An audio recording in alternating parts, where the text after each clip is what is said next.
सिद्धोम गुरुजी, मैं ये जानना चाहता हूँ कि हमारे पूर्व जन्म के कर्मों के जो नेगेटिव प्रभाव हैं, उन्हें हम इस जन्म में आध्यात्मिक दृष्टि से कैसे कम कर सकते हैं? कैसे नेगेटिव प्रभाव कह रहे हैं आप?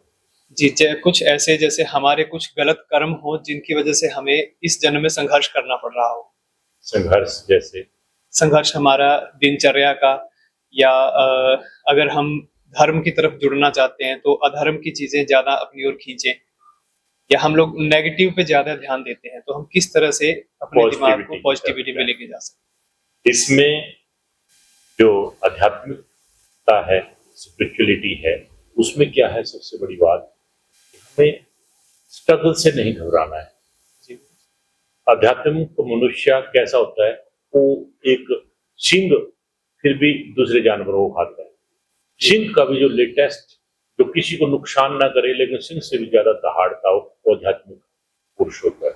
उसे बल्कि महापुरुष कहा जा सकता है। आध्यात्मिकता हमें ज्ञान के साथ साथ दिव्य शक्तियां भी देती है, और साथ में हमें समर्थ्या देती है, और साथ में हमें हिम्मत देती है। काम, क्रोध, लोभ, अहंकार को हावी ना होने देने की शक्तियां देती है। इसलिए हमें क्या करना चाहिए, एक आध्यात्मिक व्यक्ति को क्या है कि डेली मेडिटेशन करें और दूसरे का भला करने की कोशिश करें। और आपको लग रहा है कि अगर किसी के जीवन में, एक सबके लिए ही ये बात, अगर किसी के जीवन में बहुत ज्यादा स्ट्रगल है और उसे लग रहा है कि जो मैं चाहता हूं वो नहीं हो रहा है, वो हो रहा है जो मैं नहीं चाहता हूं, मान वैसी कंडीशन है, तो याद रखना, ईश्वर आपको कुछ ऐसा देने वाले हैं जो आपने अभी सोचा भी नहीं है। स्ट्रगल उसी की लाइफ में होता है जिसको ईश्वर ने कुछ बनाना होता है। बहुत कुछ जिसको बनाना है, जिसको भगवान ने कुछ नहीं बनाना, उसकी लाइफ बड़ी स्मूथ होती है। उठता है, नहाता धोता है, अपना काम करता है, रात को सोता है, फिर उठता है, उसे कोई स्ट्रगल नहीं है लाइफ में, तो वो एक सामान्य परिस्थितियों में जीता है।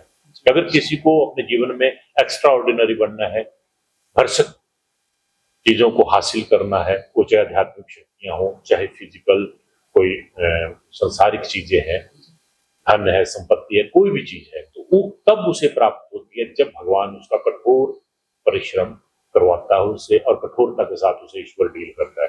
सॉफ्ट ईश्वर उसी को डील करता है जिसको भगवान ने कुछ देना नहीं है, कम देना है।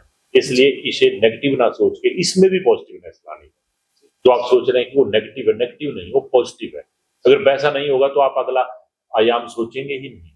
आप अगला आयाम, कोई भी व्यक्ति तब सोचता है जब पिछला आयाम उसे प्राप्त नहीं हो रहा होता है, तो अगली चीज होता है कि मैं कुछ और करूं, जब उसको नहीं मिल रहा होता है, तो वो ईश्वर की कृपा है कि उसे और सोचने के लिए उसने शक्ति प्रदान की, उसे ऐसे हालात दी, क्रिटिकल कंडीशन दी, ताकि और आगे वो, और जो कांटों पे चलते हैं बहादुर वही हुआ करते हैं। सिद्धो।